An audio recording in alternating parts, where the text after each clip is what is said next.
একটা মানুষের কত গাছ দরকার, হ্যাঁ কত।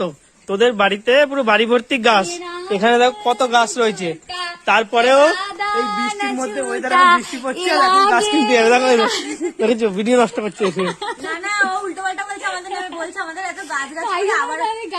আরে একজন রেডি হচ্ছে এখনো। না আমি বলবো গাইজ, ওকে একটুখানি বলেছি আমাদের বরগুলো আমাদের সঙ্গে যাচ্ছে না, কারণ গাছ কেনার কথা শুনলে ওদের গায়ে জ্বর আসে, এই জন্য ওকে একটু নিয়ে যাবো বলেছি বলে দেওরটা এমন করছে, ভিডিও শুরু করে দিয়েছে, বলা শুরু করে ওই যে বর ওই যে কুমড়ো পটাশ ঘুমাচ্ছে এখনো।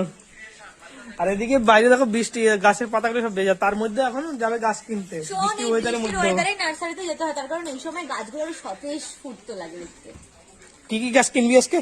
তোকেও তো নিয়ে যাচ্ছি, চল আর সবাইকে দেখাবি, ঠিক আছে কি গাছ আজকে আমরা কিনবো। আর আমাদের এখানে কিন্তু অনেক বড় নার্সারি আর প্রচুর গাছ, আর অল্প দামে গাছ পাই আমরা, সেটাই তোমাদের একটু দেখাবো। তো কি কি গাছ কেনে আজকে বৃষ্টির মধ্যে গিয়ে সেটাই দেখবো আর কি। আর এই যে যাবে না বলছিল, কিন্তু যেই শুনেছি গাছ কিনতে যাবো, আমি ল্যাক্সরি কিনবো, এমন একটা গাছের নাম বলছেন জীবনে শুনি নাই, তাই মানায় কইলাম। চলো দেখি কি গাছ কেনে আজকে বৌদিরা।